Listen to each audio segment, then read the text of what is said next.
বিসমিল্লাহির রহমানির রহিম। আসসালামু আলাইকুম। আশা করি সবাই ভালো আছেন। আজকে আমরা বাণিজ্য মন্ত্রণালয়ের একটা নিয়োগ বিজ্ঞপ্তি দেখব।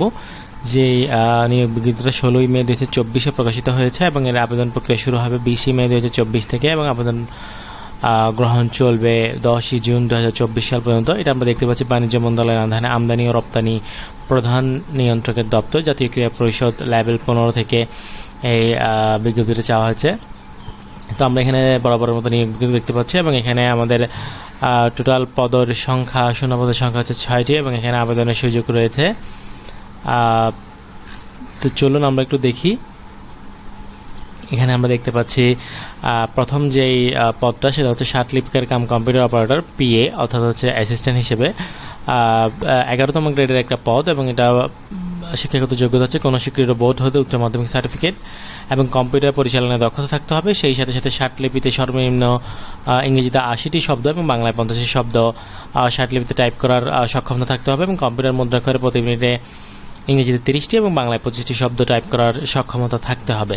এখানে একটু জেলার রেস্ট্রিকশন আছে, সেটা হচ্ছে যেসব জেলার প্রার্থীগণ আবেদন করতে পারবেন এখানে হাইলাইট করা আছে।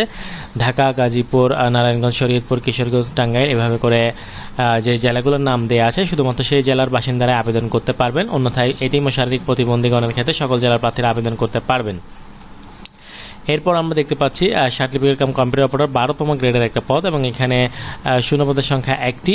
এখানেও প্রায় কাছাকাছি যোগ্যতা চাওয়া হয়েছে, আপনারা একটু দেখে নেবেন। এরপর হচ্ছে সাতমাত্রিক কাম কম্পিউটার অপারেটর 13তম গ্রেডের পদ। এখানে শূন্যপদের সংখ্যা 4টি এবং এখানে স্বীকৃত বোর্ড হতে উচ্চ মাধ্যমিক সার্টিফিকেট এবং কম্পিউটার পরিচালনার দক্ষতা, শার্টলিপিতে এবং কম্পিউটার মুদ্রাক্ষরে একই পরিমাণ শব্দ টাইপিংয়ের সক্ষমতা থাকতে হবে এবং এখানেও জেলা রেস্ট্রিকশন আছে, আপনারা দেখতে পাচ্ছেন। এরপর হচ্ছে উচ্চমান সহকারী অর্থাৎ আপার ডিভিশন অ্যাসিস্ট্যান্ট 14তম গ্রেডের একটা পদ, শূন্যপদের সংখ্যা 6টি। এখানে কোনো স্বীকৃত বোর্ড হতে উচ্চ মাধ্যমিক সার্টিফিকেট বা সমমানের পরীক্ষা উত্তীর্ণ হতে হবে এবং কম্পিউটার পরিচালনায় দক্ষতা থাকতে হবে। একই রকমভাবে এখানে জেলা যেগুলো ইন্ডিকেট করা আছে সেসব জেলার প্রার্থীগণ আবেদন করার সুযোগ পাবেন। এরপরে যে পদটা আমরা দেখতে পাচ্ছি অফিস সহকারী কাম কম্পিউটার মুদ্রাক্ষরী 16তম গ্রেডের একটা পদ এবং এখানে শূন্যপদের সংখ্যা 21টি, অর্থাৎ সব 21টা পদ এখানে আবেদন করার শূন্য পদ রয়েছে এবং এখানে শিক্ষাগত যোগ্যতা প্রায় একই। আমরা এখানে জেলা রেস্ট্রিকশনও দেখতে পাচ্ছি, এসব জেলার প্রার্থীরা আবেদন করার সুযোগ পাবেন। এবং সর্বশেষ আমরা যে পদটা দেখতে পাচ্ছি সেটা হচ্ছে অফিস সহায়ক 20তম গ্রেডের একটা পদ। এখানে শূন্য পদের সংখ্যা আমরা দেখতে পাচ্ছি 41টা, অর্থাৎ সবচেয়ে বেশি পদ রয়েছে এখানে।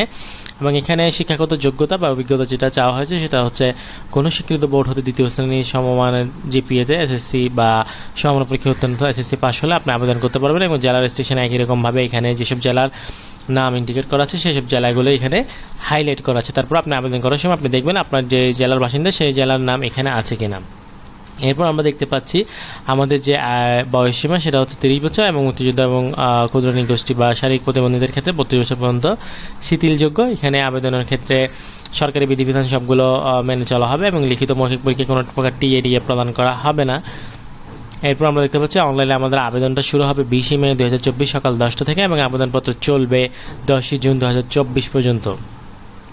এরপর আমরা দেখতে পাচ্ছি ছবির সাইজ এবং স্বাক্ষরের যেই সাইজ চাওয়া হয়েছে সেটা সবগুলো একই রকম সব পরীক্ষাতে, কাজে এটা নিয়ে আর বেশি কথা বলছি না। SMS পড়ানোর নিয়মানুবর্তিতা সেটা আমরা ডিসক্রিপশন বক্সে অ্যাড করে দেবো, আপনারা চাইলে এখান থেকেও পড়ে নিতে পারেন।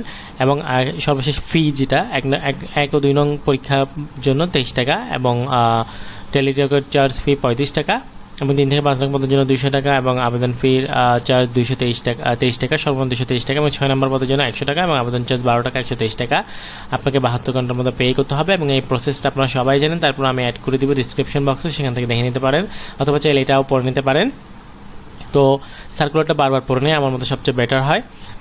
এরপর এখানে কিভাবে আবেদন করবেন, অনলাইনে কিভাবে আবেদন করবেন সেই বিষয়ে এখানে বলা আছে এবং ডিক্লারেশন দেওয়া আছে। প্রার্থীর যোগ্যতা যাচাই, কিভাবে প্রার্থীর যোগ্যতা যাচাই করা হবে সেটা এখানে বলা আছে, আমরা সবাই জানি। তারপর এখান থেকে আপনারা চাইলে পড়ে নিতে পারেন। তো আমার রিকমেন্ড থাকবে সবসময় পড়ে নেওয়া, সার্কুলার মিনিমাম 3 বার করে পড়া, তারপর আপনার যে পদটা নেবেন সেই পদটা সম্পর্কে একটু যাচাই বাছাই করা এবং সেখান থেকে আপনার পছন্দনীয় পদে আবেদন করা এবং কীভাবে আবেদন করতে হবে, কীভাবে প্রস্তুতি নিতে হবে সেই সম্পর্কে একটা ভিডিও আছে, আপনারা চাইলে সেই ভিডিওটা দেখে নিতে পারেন। তো এখানে QR কোড স্ক্যান করে আপনি সরাসরি আবেদন লিঙ্কে চলে যেতে পারেন অথবা আমি ডিসক্রিপশন বক্সে অ্যাড করে দেবো, সেখান থেকে আপনি চলে যেতে পারেন। তো এই ছিল আজকের ভিডিও, আশা করি এই ভিডিওটা ভালো লাগলো এবং এখান থেকে আপনার কাঙ্ক্ষিত যে কোনো পোস্ট থাকে এবং কোনো পছন্দনীয় কোনো পদ থাকে তাহলে আপনি সেই পদে আবেদন করবেন আশা রাখছি। এবং কোনো প্রশ্ন থাকলে অবশ্যই করবেন, ইনশাআল্লাহ আমি আমার জেনে বা জানা মতো উত্তর দেওয়ার চেষ্টা করব। তো আজ এ পর্যন্তই, আশা করি ভিডিওটা ভালো লাগলো। দেখা হবে পরবর্তী কোনো পর্বে নতুন কোনো সার্কুলার নিয়ে বা নতুন কোনো টপিক নিয়ে। সে পর্যন্ত সবাই ভালো থাকুন, সুস্থ থাকুন। আল্লাহ হাফেজ।